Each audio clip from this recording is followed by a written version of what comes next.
Bien sûr que dans la campagne présidentielle, il y a les impôts, 1100 milliards d'euros, la dette publique, 2000 milliards d'euros, le chômage évidemment, 6 200 000 emplois, nos agriculteurs éleveurs à 70 heures par semaine pour quelques centaines d'euros dans la poche en fin de mois.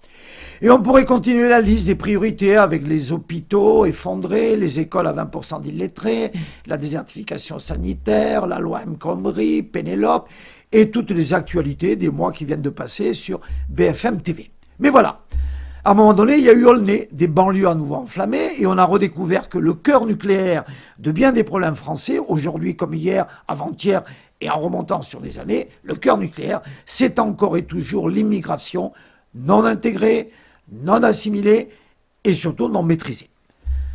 Après 30 ans de politique de la ville, 100 milliards d'euros versés du Laméno à Strasbourg au Mas du Taureau, des éducateurs, des aides, des cours de boxe, des places réservées à Sciences Po et même des postes de ministre, rien n'y fait.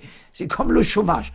On a tout essayé et il y a pourtant toujours des Aulnay, des jeunes Théo, des jeunes Adama Traoré et des policiers, frappeurs, frappés et même brûlés.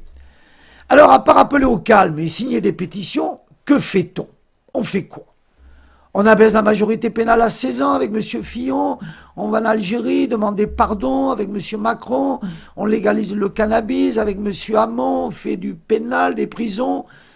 Évidemment que tout cela n'est pas la dimension du problème migratoire, mais évidemment aussi que les candidats à la présidentielle sont désarmés et qu'ils ne peuvent plus dire des vérités, de peur des médias, de peur de perdre l'électorat et de peur aussi de ce qui peut arriver. Puisque même le président Trump, avec ses propositions, n'est pas sorti de son immigration. Eh bien, c'est l'avantage du candidat hors parti que je suis, du candidat dit petit, qui peut parler ainsi en liberté, et je vous parle de là où je suis. Moi, je suis en permanence avec les jeunes de Oujda, les jeunes de Rabat, les jeunes de Kinshasa, mais aussi les jeunes de Melun, de Paris, des jeunes voilés, pas voilés, arabes, Français, Marocains, Congolais, riches, aisés, pauvres, des jeunes qui sont déjà là, et puis mes jeunes de l'autre côté de la Méditerranée qui, eux, veulent arriver. Alors je vous dis qu'il y a deux solutions, deux séries de solutions, uniquement deux séries de solutions, et pas trois, et pas du pénal, et pas 15 000 places de prison de M. Macron et des autres. La solution d'abord pour arrêter l'immigration arrivant, et la solution pour traiter l'immigration arrivée. Pour arrêter d'abord le flot qui va arriver, surtout si l'Algérie tombe, il faut le traiter à la source, c'est-à-dire au sud, c'est-à-dire sur la Méditerranée, sur l'Afrique du Nord et sur l'Afrique subsaharienne, souvent francophone. Sur la Méditerranée, il faut l'intégrer. Il faut retravailler à l'union de la Méditerranée que le président Sarkozy a eu l'idée de faire, mais qu'il a gâché sous pression de Mme Merkel. Sur l'Afrique du Nord, c'est le glacis de l'Europe, c'est notre barrage qui retient le flot à Oujda pour pas qu'il arrive à Melilla. Il faut donc stabiliser ce barrage, il faut le solidifier, il faut donc que notre diplomatie pousse le Maroc et l'Algérie en conflit sur l'affaire du Sahara occidental à faire l'union du Maghreb arabe, l'Oumma, que le roi Sa Majesté Hassan II avait fait, et j'étais un des conseillers de son cabinet. Et au sud, c'est là que l'immigration prend sa source, notamment en Afrique, et notamment dans notre Afrique francophone. Le Mali, le Sénégal, l'Afrique, le Congo-Kinshasa, le Congo-Brazzaville. Il faut donc que nous travaillions, nous, Français, à une communauté francophone de destin, à une communauté politique et économique de destin, et pas simplement à une machine culturelle. Et c'est là où on pourrait confier une communauté francophone de destin, pourquoi pas, un Capétien, en tout cas quelqu'un qui serait au-dessus de la mêlée.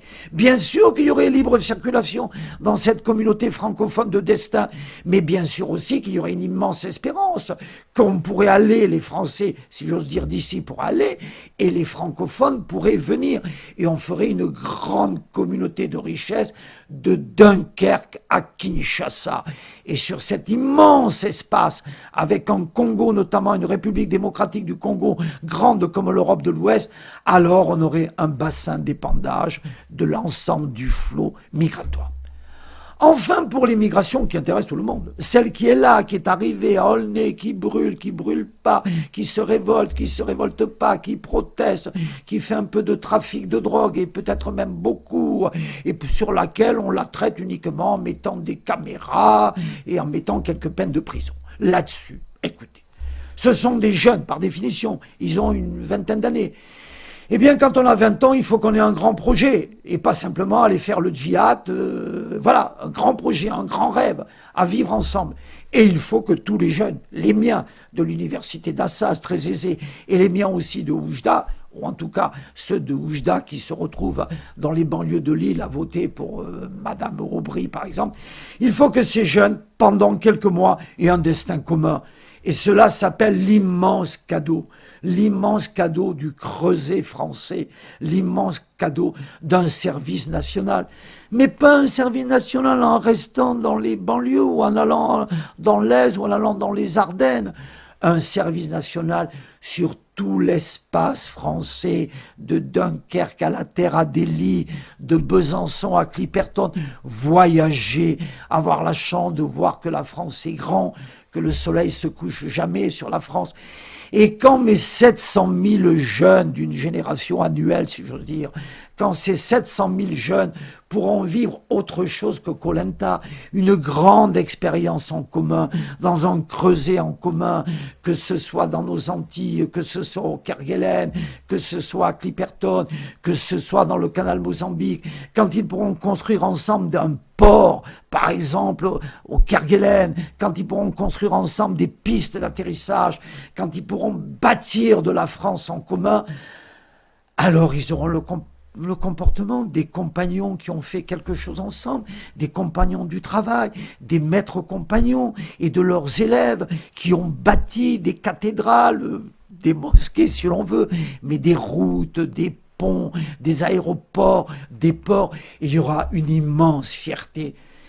Avoir l'intelligence de comprendre qu'il faut faire travailler les jeunes riches et pas riches ensemble et de les faire travailler sur l'ensemble du territoire français, les sortir des banlieues, les sortir du bouillon de culture. Et si on fait cela, eh bien, comme par enchantement, le problème apparemment insoluble parce qu'on ne le traite qu'au milieu des rats dans les prisons de Marseille, dans les prisons de Melun, dans les maisons d'arrêt.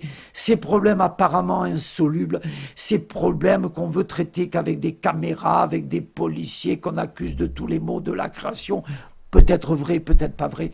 Ces problèmes, comme par enchantement, disparaîtront. Et tout l'ensemble des jeunes Français seront fiers, très heureux d'avoir bâti ensemble quelque chose de beau, de très grand, à la fois dans l'océan Indien, à la fois dans le Sud-Pacifique, à la fois dans tout l'empire des mers français. Et après qu'on se dira, mais bon sang, c'était si simple que ça. Ben oui, c'était si simple que ça. Faire remettre tous les jeunes ensemble et pour bâtir la grande France qui parlera à l'humanité et qui va contribuer à construire le monde du XXIe siècle. C'est ça la chance des banlieues, c'est ça notre chance. Bâtir un nouveau monde, parce que le monde a besoin de la France.